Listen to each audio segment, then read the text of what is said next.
The only true insert name of opponent's nickname is me because I beat him down cliche. Not gonna lie, the stage setup for Armageddon tonight is one of the weirdest I've seen. It looks more like the crew built up the scaffolding, couldn't figure out what to do with it, realized the doors open for the fans soon, and chose to leave the setup as it is. Also, this Armageddon logo hanging crooked on the wall is definitely gonna mess with my head all night long, I just know it. JBL just shows up when he wants you. JBL's music suddenly cut ahead of its normal beat. If something happened that made WWE edit out part of the show, at least try not to make the music sound obviously edited. Previously on WWE. Also, this match exists tonight because JBL interrupted one of Matt Hardy's interviews 2 nights ago on SmackDown. Guess he was just bored of being downgraded ever since losing the WWE title to John Cena. You get fired, you lose your girlfriend. Even after JBL brings up Matt Hardy being fired from WWE and losing Lita to Edge, Matt still waits for another 2 minutes before making his entrance. If it were me, I'd already be out there ready to beat JBL's ass for bringing that shit up. Matt Harley! Who in the hell is Matt Harley? That sounds almost as bad as some idiot who ends up saying Harvey for Matt's brother later down the line. What was his name again? Adam Cole, baby, damn it. Nope, that's not it. After many wrestlers have been known to attack their opponents from behind when they don't appear on the stage, how did it not register once to JBL that Matt Hardy could possibly be behind him? His knee's okay, and Let's just be thankful that Matt Hardy never ends up doing this move again because he could have legitimately snapped his neck on the ropes like that. Holy shit, that was dangerous. Copyright infringement, version 1. Matt Hardy's motto, I will not die. After what just happened on the ropes, Matt Hardy should consider renaming his slogan from I will not die to I almost died. Swinging neck breaker. That was clearly a DDT, not a swinging neck breaker, Michael. Or is he just not used to wrestlers flipping forward from DDTs yet? All JBL had to do was extend his leg on the canvas and his foot would be out of bounds, forcing the rope break. Matches in the history of the WWE. JBL must be using the dark side of the force with that eye poke, considering his head wasn't anywhere near Matt Hardy's face, and Matt also reacted a little late from it too. What the hell is this? JBL in trouble. With how crafty and cunning JBL is, why didn't he move out of the way at the last second to avoid Matt Hardy's moonsault? After all, he was watching Matt the entire time and somehow didn't realize what was coming. Capitalize, he took the pen. Will you two please stop arguing already? I got a bad enough headache from the crooked Armageddon logo on the stage. Batista has been on a domination streak as the World Heavyweight Champion since WrestleMania 21, but here's the problem. He hasn't defended his title on pay-per-view since October at No Mercy, and after he was part of the winning team in the SmackDown vs. Raw Battle for Brand Supremacy at Survivor Series, let's put him in yet another SmackDown vs. Raw match at Armageddon. Also, couldn't one or both sets of titles be on the line just to make things partially more interesting? Not to unify the titles or anything, but to at least crown double tag team champions. Also, this match doesn't end up happening for another 2 hours, so what's the point of hyping this up? It honestly has no stakes involved either. Melina ends up having sex with Dave in order to get him out of facing Eminem for the WWE Tag Team Championship. Dave goes through with the sex, but backs out of the deal. The sin goes to Melina for actually believing this would work. We cancel the match tonight. If you do for us, what you do with Batista? At least Dave was being a gentleman about the sex. Meanwhile, the Mexicools are just being super psychotic. It was the only way I could possibly combine their names together. Compilation of Undertaker moments inside Hell in a Cell is cool to look at, but not when it's happening over and over throughout the night. Rumors say that Edge was watching this event, laughed at Tony Kimmel's voice cracking when he said the word super, and called him up saying, "Hey man, I got this cool idea for the future when you introduce me." Eminem in this matchup is because Melina is the wild. I'm surprised Johnny Nitro hasn't kicked Joey Mercury's ass after tagging in just to tag himself out. And what's so scary about Psychosis? He may be wild, but he ain't that dangerous compared to certain other wrestlers. Crazy from ECW back in the... I never understood why referees stop wrestlers from doing suicide dives to the outside of the ring on some occasions, but chill out and practically eat popcorn when wrestlers do that in the other 90% of the times. That's what I'm talking about. That's what I'm talking. Melina caused Psychosis to fall on his Mexicools, and yet Psychosis is clutching his arm and gut as if that's the body part that got hit on the turnbuckle. Nitro makes the tag to Mercury. Even underneath Johnny Nitro, Psychosis could clearly see Johnny reach over and successfully tag in Joey Mercury, and somehow believe Johnny was still legal enough to get pinned. Also, I'm shocked Joey Mercury didn't cower away from the tag, considering he was scared to fight Psychosis earlier for whatever reason. What was this? The hilarious way Charles Robinson said no, or whoa. Melina liking what he... Michael Cole accidentally misgendered Melina. Let's be thankful this didn't take place almost 20 years later when you get canceled on the internet for that accident. Invigorated the back of the head. Getting a kick to the back of your head activates her breakdancing abilities apparently. That's new.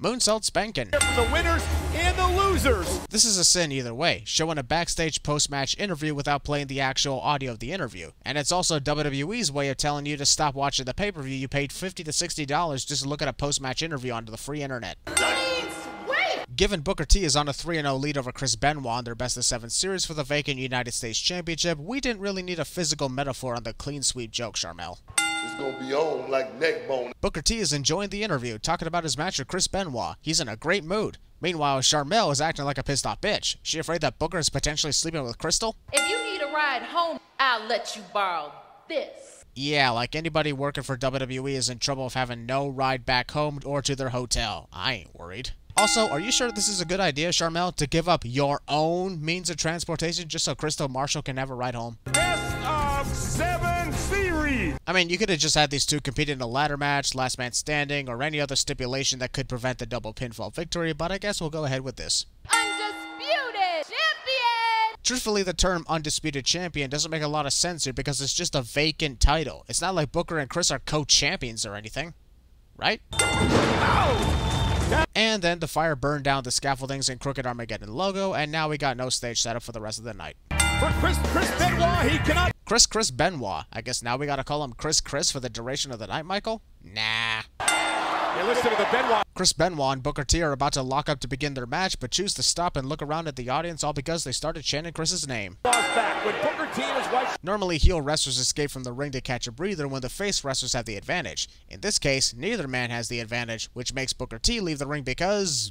reasons. Well, if I was Booker T, you don't even look like Booker T. Taz adds in 5 cents to the counter. Michael Cole said, if I were Booker T, to which Taz takes the whole thing literal and says, you're not Booker T, you don't even look like him. Like, how the hell do you not grasp the concept of a what-if scenario? Make mistakes. Hey, look at that. Great legs. Chris Benoit leg sweeps Booker T to the ground. Normally this would cause Booker to spin once, but in this occasion, he briefly turned into a ballerina. Booker T is clearly not grasping at Chris Benoit's eyes, yet this is somehow hurting them. I think these guys gave up on trying to be logical. Probably should have shown the replay from this camera angle because it exposes that Chris Benoit did not get his face anywhere near the ring post. The camera angle on the live capture was a lot better in hiding it. His way out of this. I don't know if Chris Benoit is trying to get out of the abdominal stretch or if he's practicing his twerking skills. Oh, look at this. Honestly, even if Sharmell didn't try and distract Chris Benoit, he wouldn't have been able to hit the dive and headbutt anyway, since Booker T was already getting back to his feet prior to the distraction. Sharmell is addicted to Chris's Benoit's. Give me a break. That is. Because of the way Michael Cole is commentating, he practically gives it away that Chris is going to kick out from Booker's scissors kick. That kneeling position. The referee gets knocked over at the crucial point in the match, cliche. Like crazy. Sure, the referee is down and thus doesn't see Booker tapping out, but for someone who's concerned for Booker's well-being, Sharmell runs around the entirety of the ring before choosing to get in the ring to help him.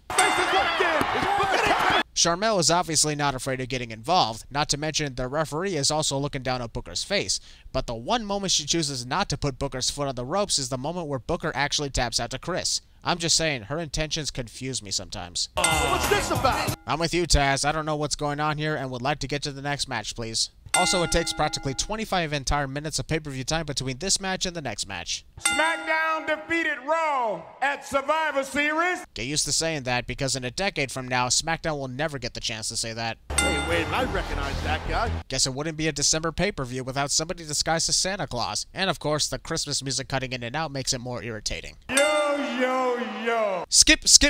Boogeyman is coming to get ya. This segment was horrible, and then the Boogeyman turned up and saved Christmas. Yay!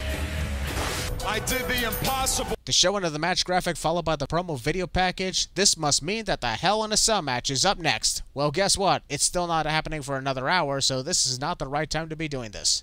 It ends careers, it shortens lives. That one moment when the only true career that ended inside Hell in a Cell was referee Tim White's. No actual wrestler was retired due to the brutality of the cage. Reminder, Cactus Jack retired because of match stipulation, not because the cage forced him to. And also, no lives have ever been shorn inside the cage, so why bother hyping it up as such? I don't mean to sound rude here, but why does William Regal always look like he sees someone that had sex with his wife? This is not exactly going to intimidate Bobby Lashley here. Also, poor William Regal, reduced to being squashed in a short handicap match just so we can see how insanely powerful Bobby Lashley is. Just took over on Lashley and what? William Regal looks more like he's going to throw himself into the ring post instead of Bobby Lashley. Is he okay? Hey, Lashley. Taz can't even say Bobby Lashley's name right. First he calls him Bash, then Nash, and finally Lashley. The entire existence of the segments involving Tim White trying to attempt suicide all because his referee career is over. I just might throw in 100 sins for trying to make humor out of suicide. And I know I have done this before on a previous Sins video, but this is a public service worth showing again. If you or anyone you know are going through suicidal thoughts, you are not alone. There are people who can help you. If you're from the United States, call 1-800-273-8255. If you're from other countries, call your local suicide hotline. Reach out to a friend or family member and get the help you need. Remember, suicide is never the answer. Also, this segment takes forever. Nonetheless. Damn, Michael Cole is taking this rather well. Tim White practically offed himself, and Michael's reacted like it's a totally normal thing. You don't want to. Jesus, Juventud nearly shattered his neck right there. Doing a standing Hurricane Rana is extremely difficult to perform correctly. I think his big mistake was attempting the move when he was already falling backwards. When you got the fans chanting boring to a cruiserweight title match, something that's usually exciting to watch, that's when you know something is very wrong here. Taz complaining about Michael Cole patting him on the back. That's what this event has come down to. Yeah, I'm pretty sure Juventud will gladly give up all because Kid Cash is whacking him in the back of the head and repeating for him to give up. Here comes Hoovy. Ugh, Michael, don't start giving wrestlers short nicknames like Hoovy. What's next? You're gonna refer to some Japanese wrestler as Shin over Shinsuke? Nah, I'm sure that'll never happen. Driving the knee into the back of the neck. Kid Cash's knee was clearly nowhere near Juventud's neck when he dropped into the canvas, Michael. Kick at it too. Kid Cash tries to pin Juventud again and ends up throwing his opponent to the side where the shoulder's completely off the canvas. Maybe the fans are right. This match is boring. Top rope. Juventud is addicted to Kid Cash's. What the hell's gonna happen here? Hurricane Rana. After that last botched Hurricane Rana, I had legitimate fears for Juventud messing up big time here. Really glad that it ended up working out in the end because that was amazing. Champions versus champions. Let me ask this. What would have happened in this match if either team lost their tag team titles? Would they be replaced by the new champions even after everything this match hyped up to? I don't often say this, but I freaking love the way the Big Show's entrance theme transitions into Kane's. They were such an awesome tag team, weren't they? Batista's first reign as tag team champion. So, we're just gonna forget that Dave Batista previously held tag team gold with Ric Flair in Evolution. I know that that was the world tag team titles, but Michael literally said it's Dave's first tag team reign, which means ever. It's hard to tell if this is Rey Mysterio's new look or if Dave pied him in the face prior to this match and he just sort of went with it. Because literally all four of these wrestlers had large amounts of pyrotechnics, the arena now looks like someone's been smoking weed. Also, after the bell rings for this champion versus champion match to begin, it still takes nearly 2 minutes before the first lockup. And mind you, this match is only 8 minutes long too, so an entire 25% of this match is nothing. Great strength by the champion. That's a little awkward to say. Great strength by the champion, to which I respond with, which one? All four of these wrestlers are champions, you stupid dumbass. Back on the attack between these two Taz. Rey Mysterio had noticed that none of his aerial assaults on Kane has been working, so he decides to go for some more aerial assaults doomed to fail, instead of doing the logical thing, which is go after the legs. That's like taking a frying pan. Can't come up with anything else to say. In almost every Big Show match where he does that slap to the chest, Michael Cole always states that it's like taking a frying pan and hitting your chest with it. There could be an entire compilation of him saying that. Hey, look at Big Show with a cheap shot. The Big Show whacked Dave with a punch that looked more devastating than any actual knockout punch he delivers in the future. Yet Dave is unfazed by it. Sure, Big Show didn't use a knockout punch just yet, but even a swipe to the head by someone his size should be doing actual damage. It's just common sense. Look at this. The table probably survived because there weren't any Spanish commentators behind it. Even though nothing happens, you can read Dave's expression well. He said, "Ray, you're supposed to be my friend and you cost us, but I'll forgive you now and beat down your ass if this happens again." This is the last Hell in a Cell match to feature the original design. And is it just me, or does the cage look slightly smaller than any of the previous matches? I swear, even the cage Mankind got thrown off would look bigger than this one. Throughout this epic rivalry between Randy Orton and The Undertaker, it's the smallest things I enjoy the most. Like when Randy is trying to find an early escape and Undertaker steps in his way without removing his glance. Truly horrifying. Hell in a Cell into the career of Mick Foley. By freaking match stipulation!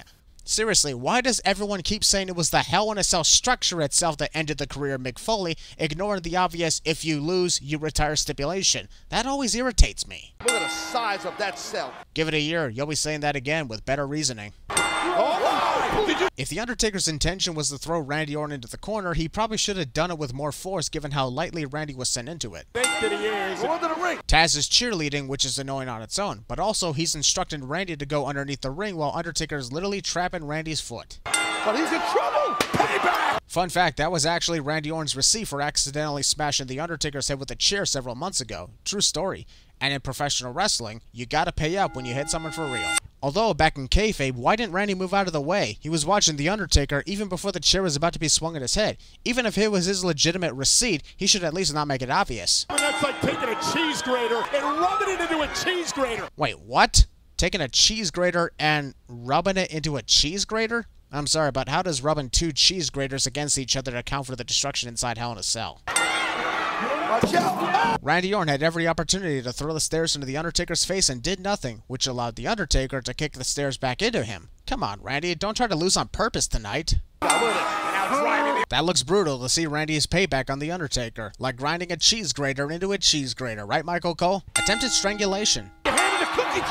We interrupt Armageddon 2005 to bring you No Mercy 2002, and this is why those who accompanied The Undertaker's opponents inside Hell in a Cell should not get themselves involved. Bob Orton became the next Paul Heyman victim. Thank God he ain't yelling his head off like an annoying baby at least. That man got a little frustrated. What is it with Taz always saying frustrated when the word is frustrated? Hearing him say it like that is really getting me frustrated. Shoulders down and If rope breaks are a factor in this match, then how do you explain Randy Orton pinning The Undertaker outside the ring like 2 minutes ago? And if rope breaks are a factor, how do you explain The Undertaker getting choked by a chain against the ropes where the referee did nothing? Here are 15 cents. Please make sense.